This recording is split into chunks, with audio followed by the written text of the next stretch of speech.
Kanalımdan ve mutfağımdan herkese merhabalar. Kanalıma hoş geldiniz. Bugün sizlere tavuklu haşlama içli köfte tarifiyle geldim. Sizleri çok bekletmeden hemen tarife geçiyorum.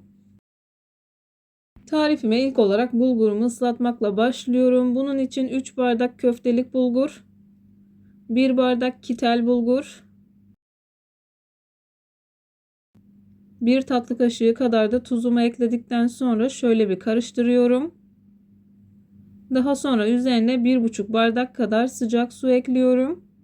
Suyu kaynattıktan sonra bir 5 dakika kadar bekletip o şekilde kullanıyorum. Suyu döktükten sonra kaşık yardımı ile güzelce karıştırıyorum. Bulgurların çok fazla şişmemesi için elimle videoda görüldüğü gibi bastırıyorum. Daha sonra üzerine uygun bir kapak ile kapatıp bu şekilde yarım saat kadar dinlendiriyorum. Eğer vaktiniz varsa 1 saat kadar da dinlendirebilirsiniz. Bulgurum dinlenirken bu arada ben de iç malzemesini hazırlamaya başlıyorum. Bunun için bir tane tavuğun kanadı ve sırtı hariç diğer parçalarını doğradıktan sonra tencereye aldım. Üzerine biraz tuz ekledikten sonra hiç su eklemesi yapmadan suyunu salıp çekmesini bekliyorum. Bu arada ben tavuğu bu şekilde kullandım ama isterseniz tavuk kıyması da kullanabilirsiniz. Tavuk suyunu salıp çektikten sonra ben yarım bardak kadar kaynar su ekledim. O şekilde de kaynamasını bekledim. O aşamaları kestim. Videonun çok fazla uzun olmaması için.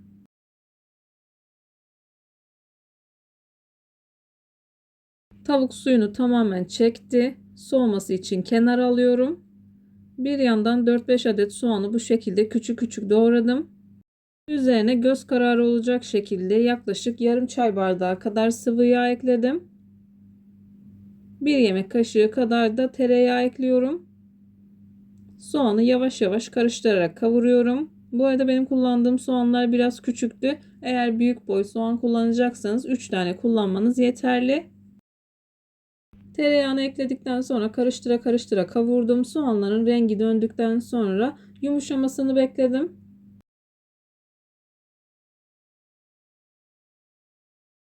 İstediğim yumuşaklığa geldikten sonra bu aşamada biraz tuz ekliyorum. Şöyle bir karıştırdıktan sonra kemiğinden sıyırıp doğradığım tavukları ekliyorum.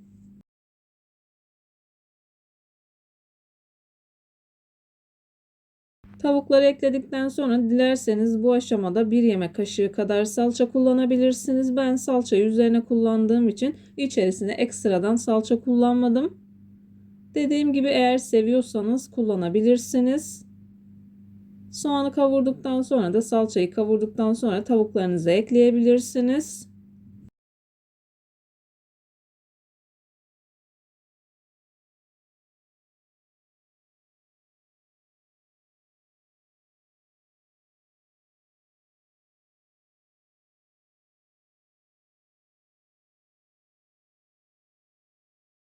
Tavukları ekledikten sonra birkaç dakika kadar kavuruyorum. Daha sonra baharatlarımı ekliyorum. Baharatlar için ben tuz, pul biber ve karabiber kullandım. İçli köftede sevdiğiniz başka baharatlar varsa onları da kullanabilirsiniz. Videomu tam da buraya kadar izlediyseniz her zaman olduğu gibi sizlerden yoruma kalp olur, emoji olur veya tarifim hakkında farklı bir fikriniz varsa bunu da benimle paylaşabilirsiniz. Ayrıca videolarımı sevdiğiniz kişilerle de paylaşarak bana bu şekilde destek olabilirsiniz. İç harcını hazırladım. Soğuması için kenara aldım. Bir yandan bulgurumu yoğurmaya başlıyorum. Bulguru çiğ köfte tepsisinde yoğuruyorum. Dilerseniz herhangi bir leğende de yoğurabilirsiniz. İlk etapta suyu biraz bol kullanıyorum. Elimi ıslatıyorum. Kontrollü olun, bu aşamada içli köfteyi bozan tek şey fazla su kullanımı. Suyu kontrollü ve dikkatli kullanın.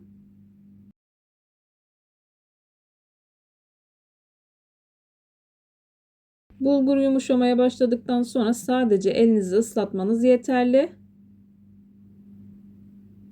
Toplamda bir 25-30 dakika kadar hamurumu yoğurdum.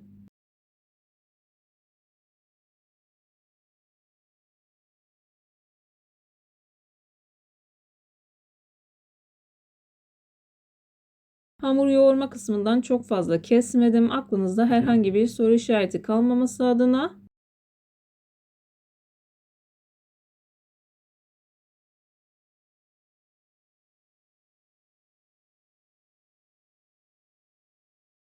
İçli köfte yaparken dikkat etmeniz gereken en önemli nokta su. Eğer suyu fazla kaçırırsanız hamuru çok fazla cıvık olacağı için tekrardan toparlayamazsınız. Ama sert bir hamuru yavaş yavaş yoğurarak kıvamına getirebilirsiniz.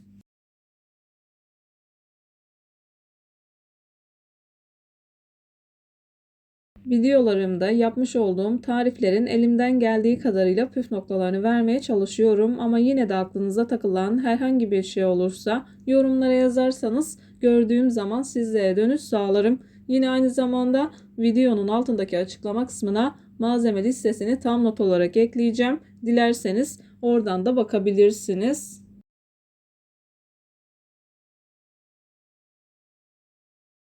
Hamuru yarım saat kadar yoğurdum. Hemen geldiği kıvamı yakından göstereyim. Gördüğünüz gibi çok rahat bir şekilde açılıyor. Sofra bezi yere serdikten sonra içli köftelerimi hazırlamaya başlıyorum. Ceviz büyüklüğünde bir parça koparttım. Bu arada açma suyunun içerisine 1 yemek kaşığı kadar sıvı yağ ekledim. Daha rahat bir şekilde açılsın.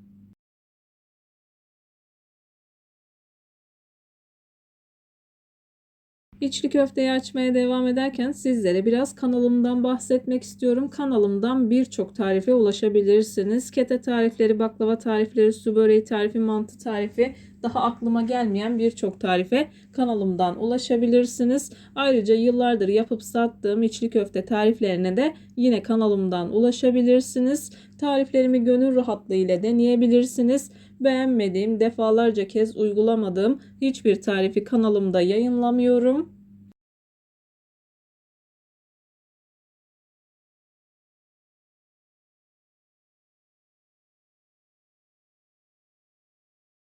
İçli köfteyi elimle bu şekilde biraz yumuşatıyorum. Elimle silindir şekline getirdikten sonra parmağımı ıslatıyorum. İçli köfte yaparken parmağınızın ve avucunuzun ıslak olmasına dikkat edin. Çok fazla da ıslak olmayacak. Sadece içli köfte açarken bulgur elinize veya parmağınıza yapışmayacak. Yavaş yavaş açıyorum. Gördüğünüz gibi o kadar güzel bir hamur ki istediğim gibi açılıyor. İç harcından koyuyorum. Ben bu şekilde hazırladım. Birçok şekle yine kanalımdan ulaşabilirsiniz.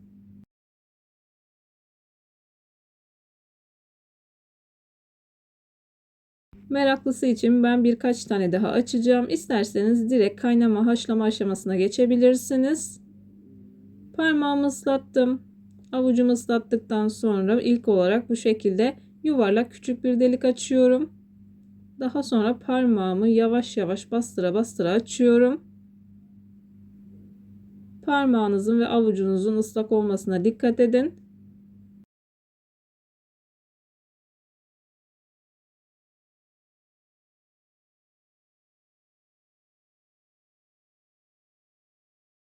İçli köftelerin büyüklüğünü 1,5 yemek kaşığı kadar içten koyacak şekilde ayarlıyorum. Parmağımı çok az ıslattıktan sonra ağız kısmını bu şekilde kapatıyorum. Çok rahat bir şekilde kapanıyor. İyice sıkıştırdıktan sonra tepsiye alıyorum.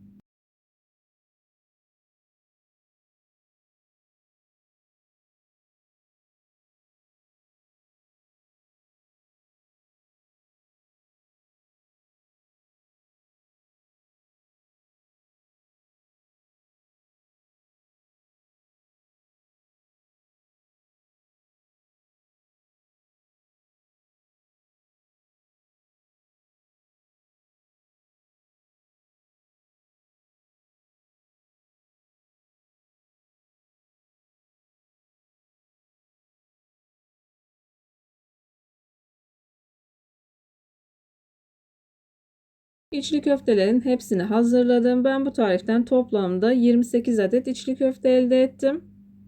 Birazını dondurucuya kaldırdım. Birazını da uygun bir tencerenin içerisine yeteri kadar su koyduktan sonra biraz tuz ekledim. Kaynamaya başladıktan sonra hazırladığım içli köfteleri içerisine bırakıyorum. Yaklaşık 10 dakika kadar kaynattım. İçli köfteleri 7 dakika sonra kontrol edebilirsiniz. Eğer istediğiniz kaynama derecesine geldiyse içli köftelerinizi alabilirsiniz. Ben biraz fazla kaynatıyorum.